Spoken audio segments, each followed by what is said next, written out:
So for our main course, we're having what's known as lump crab imperial. It's a really easy to prepare, but somewhat luxurious item to prepare for someone you love. You don't want to make this and take it to the school bake off, but it is something that you want to share with someone you love, and and we also have some.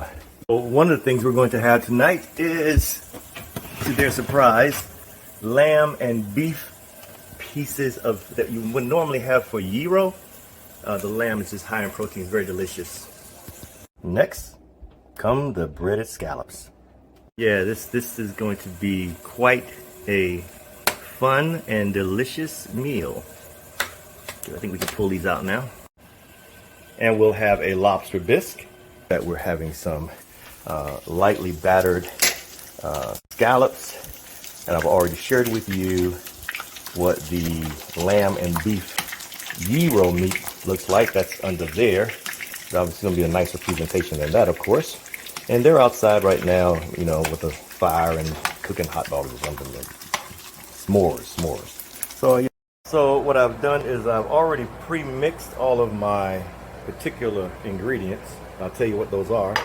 And I've put my 2 eggs in, and I'm preparing now to blend them together. With one additional thing, mayonnaise. 3 cups of Duke's Real Mayonnaise. So what we've done is we've mixed our ingredients together with some mayonnaise, about 3 cups of mayonnaise. But because I didn't have quite 3 cups, I actually added a 3rd egg to the recipe. But because I'm fixing 32 ounces of crab meat, 2 pounds actually. So it's going to be good. So what we want to do is have very fresh, nice. This is the blue swimming. Oop, there it is, blue swimming. But this is the jumbo crab leg. So you want to put it in here, you want to drain it, right? So it's a little bit of fluid in it. Oops, a little bit of fluid. You don't want that in there, so just let that you don't want to break those up, right? You don't want to break those up. I'll show you how to do that. So you want to have your jumbo lump crab drained, through a colander so that it's not disturbed. You don't want to break it up. You want those clusters to be just as firm and whole as they are. That's why we want the jumbo. But because jumbo is really expensive, we also want to add with that the super lump. And we'll see how this looks when we put it in as well. So now that we have the jumbo lump crab, we now want to put some super lump in because it's a little bit differently. It's not quite as large. You also want to strain it. Make sure any fluid that's in any water doesn't really go into the mix. But as you can see, it's not quite as lumpy as the jumbo. The jumbo is seriously, they're like whole pieces. Here, they're a little bit less, so not as much. But you want to put them together, and voila. Da-da. Want to taste it? Oh, that's right, you're allergic. I'm sorry. All right. Now what we want to do is we want to move over here and we want to add our mix that we've already pre-mixed here. I showed you, right? But we don't want to use all of it, right? We want to use just a little bit, just to put it in there.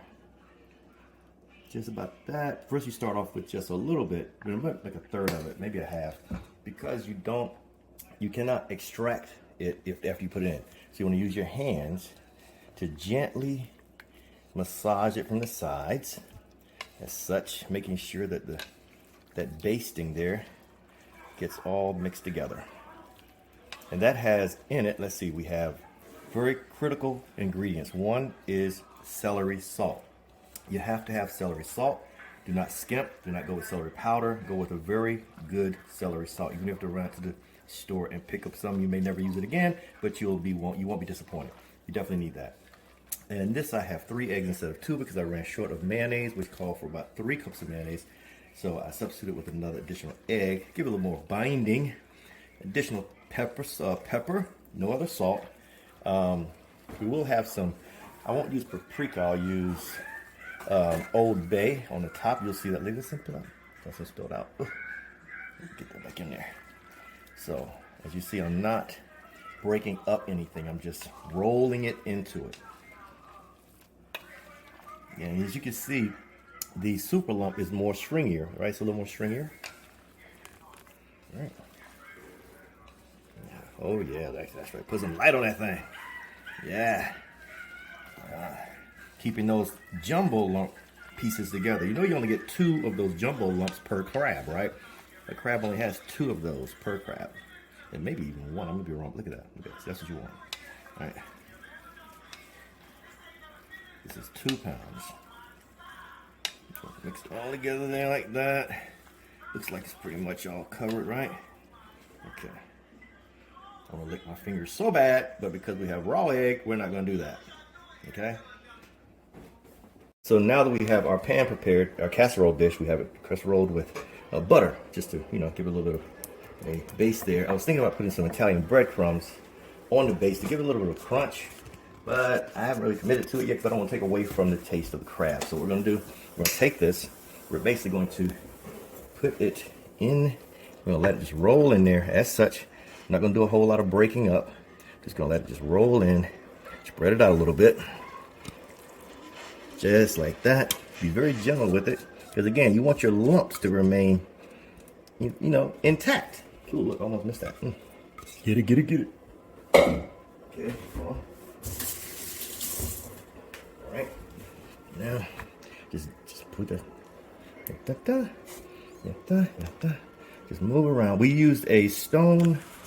What did we use? A different mustard. I didn't use Dijon. I used stone ground mustard, which I believe is going to give it more of a spice flavor without overwhelming it. A little bit of mustard. Okay, so now we're pretty much set. We're gonna put this in the oven. We're gonna let it. Don't want to put anything on top of it to take away from it. Bake it 15-20 minutes at 400 degrees, and then we're gonna take it out, and then we're going to add a little bit of paprika, not well, paprika, or in this case, Old Bay. Make sure you get the kind with the 30% less sodium. Sprinkle it across the top, and that's going to give it a really. Put it back in for another couple minutes, and that's going to give it a really. You'll see. Watch this. I'm not going to cover. So I need a birthday girl to hold the phone. So hold this. So I want to show them what I have to do next. So what you want to do now is not to have that in there. You only want to put a small amount over it like this. Just over it like this.